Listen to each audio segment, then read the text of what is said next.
آج یوم یکجہتی کے یوم تکبیر کے حوالے سے ہم پاکستان مسلم لیگ نواز کے سینئر رہنما تنویر اختر شیخ صاحب کے ساتھ موجود ہیں۔ آپ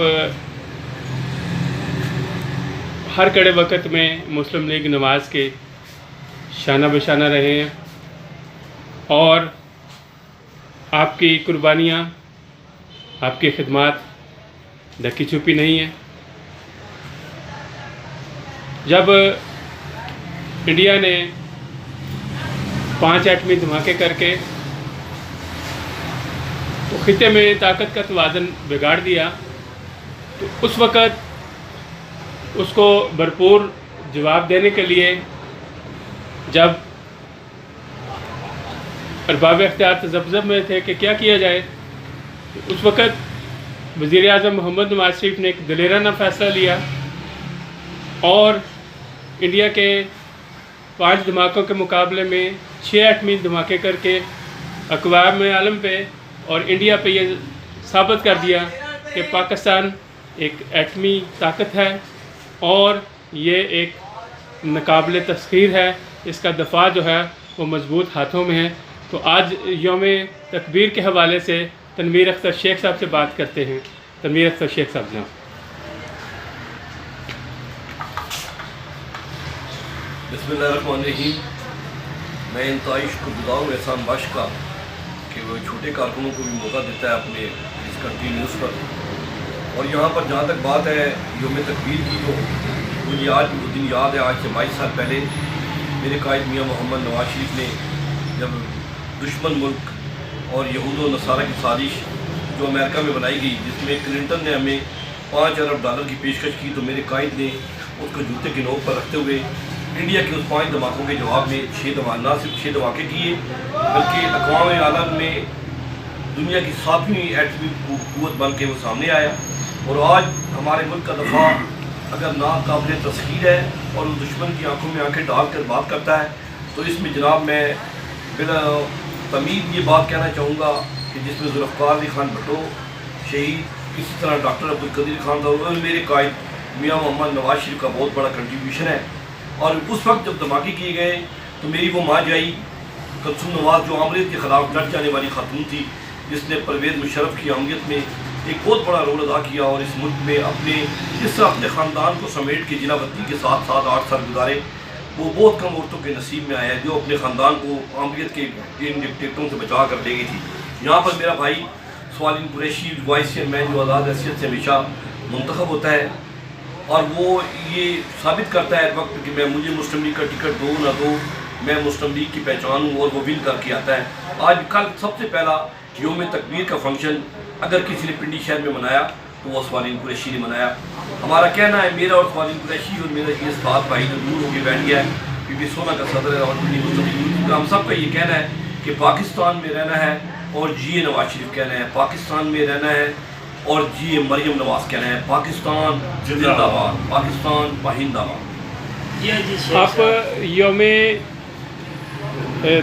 تکبیر کے حوالے سے بات کرتے ہوئے آپ نے جو ہے وہ تھوڑا سا اس سے کثر نفسی سے کام لیا، تو میں یہاں پہ آپ کو یاد دلانا چاہوں گا کہ جب محترمہ کلثوم نواز نے تحریک نجات چلائی، جب قائدین جیل میں تھے، تو آپ کی اس حوالے سے بڑی خدمات ہیں، تو ذرا ان کا بھی تذکرہ ضروری ہے۔ سر بخش، آپ کی بات بالکل ٹھیک ہے کہ مجھے جماعت میں مسلم لیگ نون سے وابستگی میں آج 36 سال گزر گئے۔ میرا یہ چیلنج ہے پاکستان مسلم لیگ نون کہ میں فخر کرتا ہوں اس بات پر کہ راولپنڈی میں نہیں، پورے پنجاب میں کوئی ایسا کارکن لے کر آئے جس کے پاس اس کے 30 کے قریب FIR ہوں، اس کی قیدی کی وردی سلامت ہو، جس نے 11 دفعہ جیل کاٹی ہو، 4 سال کے لیے بھی کیا جیل میں گیا ہو، 6 مہینے کے لیے آج سے 2.5 سال پہلے گیا تھا۔ پھر مجھے فخر ہے کہ میری ماں جائی میری کلثوم نواز کے ساتھ جب تحریک میں 4 دفعہ مہینے کے لیے جیل گیا اور میں نے 7 دن کا فوجیوں کا بدترین ریمانڈ بھی کاٹا۔ تو وہاں پر آج کل تو لوگ جو ہماری پنڈی کی قیادت ہے، شاید میں کہنا چاہوں گا کہ شاید اسی وجہ سے 2013 میں بھی میں نے قائدین کو بار بار اپنی آواز اوپر پہنچانے کی کوشش کی، لیکن میری آواز نکال خانے میں کتی کی آواز بن گئی اور میں نے کہا تھا کہ خدارہ پنڈی شہر سے چہرے بدلو، لیکن ظاہر کارکن کی آواز وہ اتنی مؤثر نہیں ہوتی جہاں پر ہمارے بدقسمتی سے ہمارے ملک میں ہماری جماعت میں ریاسٹوں کی آواز کو زیادہ سنا جاتا ہے. میں درد جھک کے بات تو کبھی کرتا نہیں، احسان بخش تجھے پتہ ہی ہے، نہ میں نے کبھی سے ڈرتا ہوں اللہ کی ذات سے. اور جہاں تک یہ بات ابھی بھی میں یہی کہتا ہوں کہ خدارہ 2013 کا رزلٹ آپ کے سامنے ہے. بس خوش قسمتی سے ایک راجہ حنیف جیت گیا تھا، 2018 میں پورا ضلع ہار گئے تھے. اب بھی اگر ہم نے آنے والا الیکشن ایک سال بعد آئے، چند ماہ بعد آئے گا الیکشن، ضرور اپنے الیکشن بھرپور انداز میں کارکن لڑتا ہے اور وہی فیس کرتا ہے. جب ہم ہار جاتے ہیں تو جگہ جگہ اس کو شرمندگی کا سامنا کرنا پڑتا ہے. جو بڑے لوگ ہوتے ہیں، لیڈر ہوتے ہیں، وہ تو اپنا کوئی نہ کوئی راستہ بنا لیتے ہیں اور لیڈروں سے قائدین سے ملتے ہیں. لیکن یہ کارکن ہی ہوتا ہے جو کرسیاں لگاتا ہے، اسٹیج سجاتا ہے، نعرے لگاتا ہے، ان کو ایم پی ایم اے بناتا ہے، ان کو ایوانوں میں پہنچاتا ہے، کسی کو پنجاب اسمبلی میں اور کسی کو قومی اسمبلی میں پہنچاتا ہے، کسی کو سینیٹر بنواتا ہے اور پھر ان کے دکھے کھاتا ہے اور جیل بھی جاتا ہے. لیکن نعرہ صرف ایک ہی لگاتا ہے کہ پاکستان میں رہنا ہے اور جیے نواز شریف کہنا ہے، اور پاکستان میں رہنا ہے جیے شہباز کہنا ہے، پاکستان میں رہنا ہے جیے مریم نواز کہنا ہے. پاکستان زندہ باد. اب ٹھیک ہے، اب ذرا ان کارکنوں کا بھی ذکر کر دیں جو مسلم لیگ نواز کے لیے جنہوں نے بڑی قربانیاں دی. میں آپ کو آپ کے ایک درینہ ساتھی شفیق کھڑے خان بھی یاد دلاتا ہوں. تو ان کارکنوں کا بھی ذکر کر دیں کہ جن کو ان کی حیات میں بھی نہیں پوچھا گیا اور ان کے اہل خانہ کو ان کے فوت ہونے کے بعد بھی نہیں پوچھا گیا. احسان بخش اصل میں ہمارا پرانا ساتھی ہے. ساری باتیں وہ جو ہمارے زخم دبے ہوئے ان کو خریدنے کی کوشش کر رہا ہے.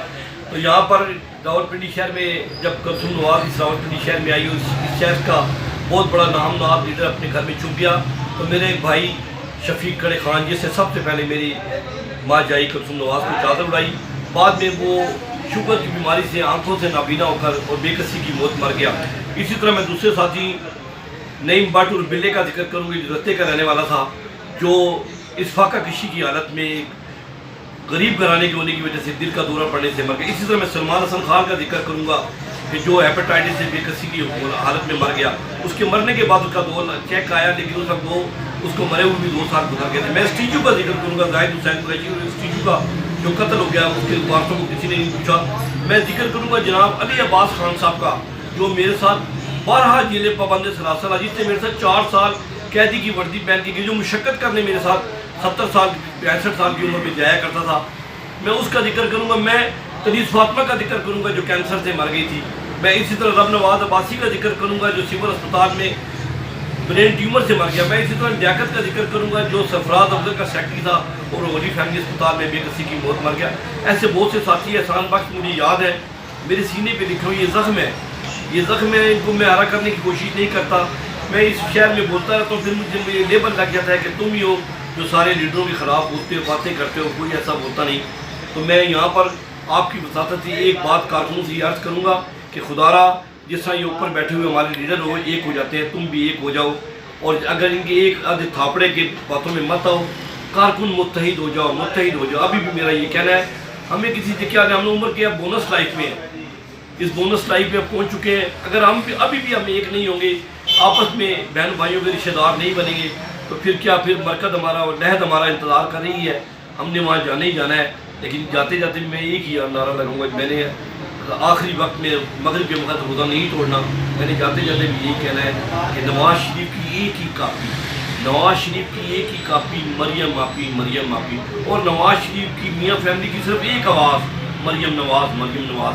پاکستان مسلم لیگ نون زندہ باد، پاکستان مسلم لیگ نون لیبر ونگ زندہ باد. میرا بھائی والی قریشی جو میرے ساتھ ہمیشہ کھڑا رہتا ہے، زندہ باد. بڑی مہربانی، بہت شکریہ. السلام علیکم. مسلم لیگ نواز کی قیادت کو یہ سوچنا ہے کہ کارکنوں کا وقت کب آئے گا، کارکنوں کی فیملیوں کو جو ہے وہ بحال کب کیا جائے گا، ان کی کب سنی جائے گی، ان کی اشک شوئی کب کی جائے گی. کیونکہ ایک شعر کی صورت میں ان کی ترجمانی کرتا ہوں کہ جھیلا تھا جس نے درد ملامت ہمارے ساتھ، ہے وقت سے سوال کہ وہ شخص کیا ہوا. اور پھر دوسری بات کہ انہوں نے آج ان کارکنوں کا لہو بھی یہ پکار رہا ہے کہ ہمارا خون بھی شامل ہے تزئین گلستہ میں، ہمارا خون بھی شامل ہے تزئین گلستہ میں، ہمیں بھی یاد کر لینا چمن میں جب بھی بہار آئے۔ تو مسلم لیگ نواز کے مرکزی قیادت کے لیے یہ ایک لمحہ فکریہ ہے ایک بات اور کہنا چاہوں گا کہ وہ ان کارکنوں کے اہل خانہ کو بھی یاد رکھیں جو ساری عمر اپنی ساری زندگی جو ہے وہ پارٹی کے لیے کام کرتے رہے، جلسوں میں کرسیاں لگاتے رہے، نعرے مارتے رہے، گلیوں میں اور احتجاجوں میں شامل رہے، لیکن ان کی فیملیوں کا آج کوئی پرسان حال نہیں ہے۔ تو قیادت جب کہ اچھا وقت ہے پارٹی پہ، اس پر بھی نظر کریں۔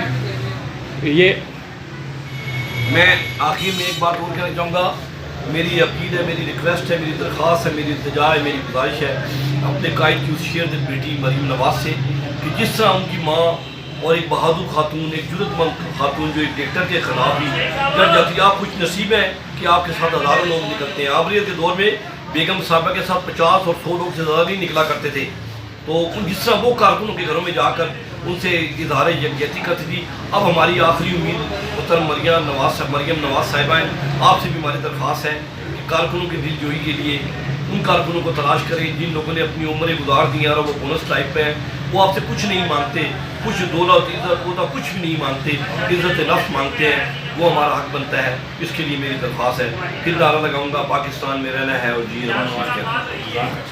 بہت شکریہ یہ مجھے میرے نمبر پہ